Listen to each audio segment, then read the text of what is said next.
इतिहास साक्षी है कि पुण्य भूमि भारत की गाथा भारत की अस्मिता, गौरव और राष्ट्रीय स्वाभिमान के लिए विदेशी आक्रांताओं से संघर्ष की महान गाथा है। बर्बर आक्रांताओं ने भारत की आत्मा पर चोट करने और भारत का अपमान करने के लिए हमारी संस्कृति और आस्था के केंद्रों को उद्ध्वस्त किया। सोमनाथ, काशी, मथुरा और अयोध्या के मंदिरों का तोड़ा जाना आज भी भारत की स्मृतियों में जीवित है। सन 1528 में अयोध्या में भगवान श्री राम के मंदिर का मुगल आक्रांता बाबर द्वारा तोड़ा जाना ऐसी ही एक अक्षम्य घटना थी जिसने सीधे भारत के सम्मान और आत्मा पर चोट की।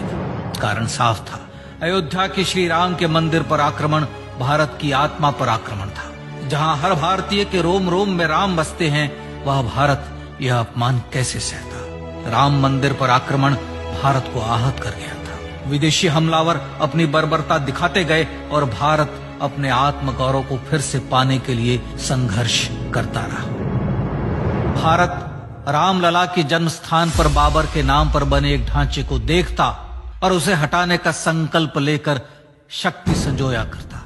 हिंदू समाज आत्मसम्मान के रण में डटा रहा और लगातार हमलावरों द्वारा बनाए गए बाबरी ढांचे को हटाने के लिए लड़ता रहा। सरयू कई बार रक्त से लाल हुई। कभी स्थानीय शासकों ने तो कभी साधु संतों और राम भक्तों ने राम जन्मभूमि की मुक्ति के लिए अपने प्राणों की आहुति दी। 74 बार युद्ध हुए। हम कुछ मोर्चे हारे, पर रण जीतने का संकल्प कभी कम नहीं हुआ। हिंदू समाज तलवारों से रक्त रंजित हुआ, पर उसने हार नहीं मानी। उसका संकल्प अजेय था। 15 अगस्त 1947 को देश की आजादी के साथ सैकड़ों सालों से चले आ रहे इस संघर्ष में नई ऊर्जा और एक नया मोड़ आया। अचानक 23 दिसंबर 1949 को बाबरी ढांचे में श्री राम लला प्रकट हुए। हजारों राम भक्त दर्शन के लिए उमड़ पड़े। तत्कालीन प्रधानमंत्री पंडित जवाहरलाल नेहरू ने उत्तर प्रदेश सरकार को श्री राम लला को विवादित ढांचे से हटाने का आदेश दिया। उत्तर प्रदेश सरकार ने अयोध्या के कलेक्टर को यह काम दिया और यह निर्देश भी कि जरूरत पड़ने पर वे बल का प्रयोग भी करें। अयोध्या के कलेक्टर ने सरकार को उत्तर दिया कि यह नरसंहार के बिना संभव नहीं है, और फिर भी वह ऐसा चाहती है तो किसी दूसरे कलेक्टर से यह काम करवा ले। परिणाम स्वरूप रामलला की मूर्ति वहीं विराजमान रही। विवादित ढांचे को बंद कर दिया गया। केवल पुजारी को सेवा अर्चना के लिए भीतर जाने की अनुमति थी। फिर भी राम भक्त विवादित ढांचे के बाहर से प्रभु श्री राम की आराधना करते रहे। भारत के हिंदू समाज के लिए चुनौतियां और बढ़ गई। मामला अदालत में गया। विपक्षी दलों द्वारा अदालत में भगवान श्री राम के अस्तित्व पर सवाल उठाए गए। उनके अयोध्या में ही जन्म लेने का प्रमाण मांगा गया। भारत का जनमानस अब आहत हो उठा था। आजाद भारत में भी हिंदू समाज को अपनी आस्था और श्रद्धा के लिए संघर्ष करना पड़ रहा था। चुनौतियों के इस समय में सन 1984 में विज्ञान भवन दिल्ली में विश्व हिंदू परिषद ने धर्म संसद का आयोजन किया। इस संसद में देश भर के संतों ने राम जन्मभूमि की मुक्ति के लिए आह्वान किया और राम जन्मभूमि मुक्ति यज्ञ समिति का गठन किया। धर्म संसद ने राम जन्मभूमि की मुक्ति और वहां भगवान श्री राम के भव्य मंदिर बनाने के भारत के जनमानस के संकल्प को फिर से दोहराया। विश्व हिंदू परिषद के नेतृत्व में मंदिर निर्माण के लिए पूरे देश में अभूतपूर्व आंदोलन की शुरुआत हुई। श्री राम जन्मस्थली मुक्ति यज्ञ समिति के साथ देश भर में राम जानकी की रथ यात्राएं निकली। राम लीलाओं में राम कथा के माध्यम से भारत का आम जन फिर से जुटा। अब सबके मन में एक ही प्रण था, एक ही लक्ष्य था। अयोध्या में जन्मभूमि पर भगवान श्री राम के भव्य मंदिर का निर्माण। सन 1989 में विश्व हिंदू परिषद द्वारा गांव-गांव से रामशिला पूजन करके अयोध्या भेजी गई। 2,75,000 गांवों से रामशिलाएं अयोध्या पहुंची। भव्य राम मंदिर के शिलान्यास का निर्णय हुआ। पूज्य संत महात्माओं और हिंदू समाज के अन्य प्रमुख नेताओं के निर्णय के अनुसार अनुसूचित जाति के प्रमुख नेता श्री कामेश्वर चौपाल ने 9 नवंबर 1989 को मंदिर निर्माण का पहला पत्थर रखा। राम जन्मभूमि पर मंदिर निर्माण के लक्ष्य की पूर्ति के लिए सन 1990 में सोमनाथ से अयोध्या के लिए श्री लाल कृष्ण आडवाणी ने रथ यात्रा की शुरुआत की। देश में जन भावनाओं का ज्वार उमड़ने लगा। श्री लाल कृष्ण आडवाणी के रथ यात्रा के साथ साथ मंदिर के लिए जन समर्थन बढ़ने लगा और छद्म सेकुलरवाद बेनकाब होने लगा। इस जन आंदोलन को रोकने की तमाम कोशिशें हुई पर सब व्यर्थ हुई। विश्व हिंदू परिषद ने देशवासियों से अयोध्या में जन्मभूमि पर मंदिर निर्माण के लिए 30 अक्टूबर और 1 नवंबर 1990 को कार सेवा का आह्वान किया। परिणाम स्वरूप लाखों राम भक्त कार सेवा के लिए देश के कोने कोने से अयोध्या आए। इससे देश की एकात्मता का विराट दर्शन हुआ। कार सेवकों को रोकने के लिए उत्तर प्रदेश के तत्कालीन मुख्यमंत्री श्री मुलायम सिंह यादव ने अयोध्या में परिंदे को भी पर न मारने देने की घोषणा की। स्थितियां गंभीर हो गई। अयोध्या से 100-100, 200-200 किलोमीटर दूर रेलगाड़ियां रोक दी गई। अयोध्या युद्ध भूमि बना दी गई। मार्ग बंद, रेल बंद, चप्पे चप्पे पर पुलिस।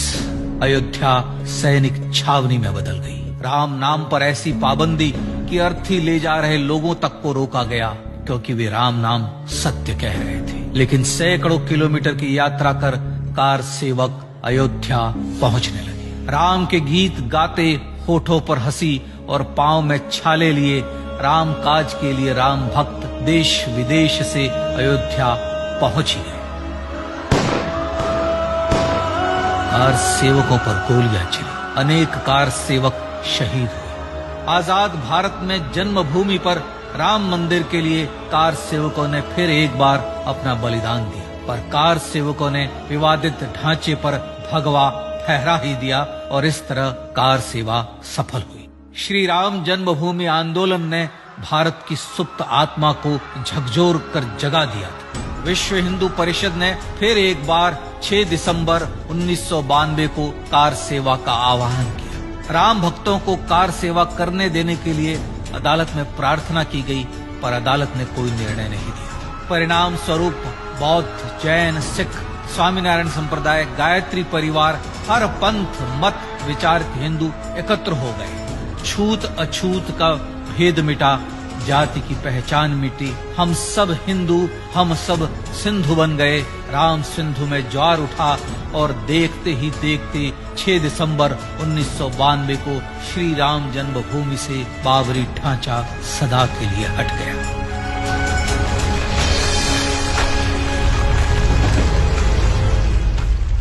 यह क्षण शौर्य, न्याय और सत्यमेव जयते का क्षण था।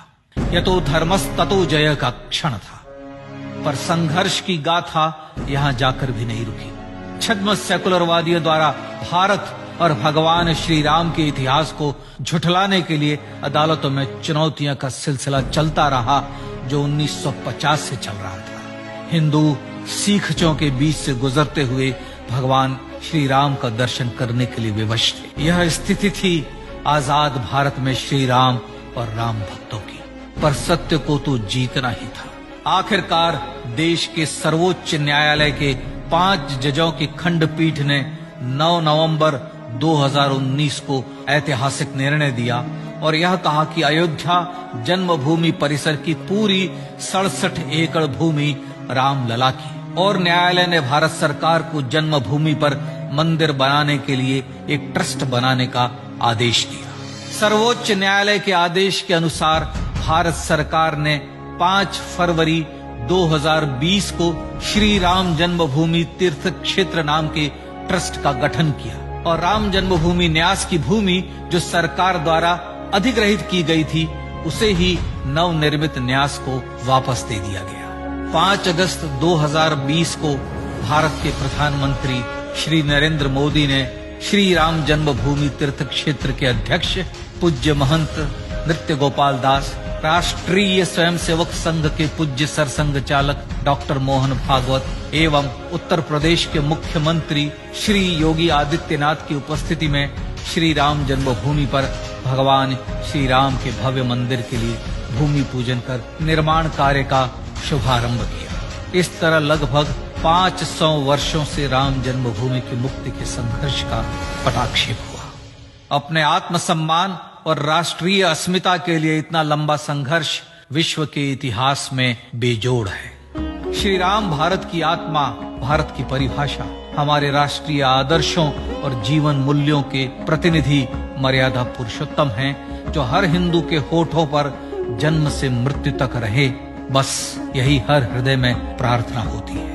राम भारतीय राष्ट्रीय स्वाभिमान और आसेतु हिमालय से समुद्र पर्यंत तक जन जन को एकात्मता के बंधन में बांधने वाले रक्षा सूत्र है। अयोध्या स्थित श्री राम जन्मभूमि पर बाबर का हमला वास्तव में भारत के स्वाभिमान और राष्ट्रीयता पर हमला था। प्रधानमंत्री श्री नरेंद्र मोदी द्वारा श्री राम जन्मभूमि पर राम मंदिर का पुनः निर्माण न केवल बाबरी मानसिकता का पराभव है, बल्कि संपन्न, सुखी, सुसंस्कृत, सर्वशक्ति संपन्न स्वराष्ट्र का सूर्योदय भी है। यह उस राम राज्य की दिशा में वह कदम है जिसकी अभिलाषा राजराजेंद्र चोल, कृष्णदेव राय, छत्रपति शिवाजी महाराज से लेकर महात्मा गांधी तक ने की थी।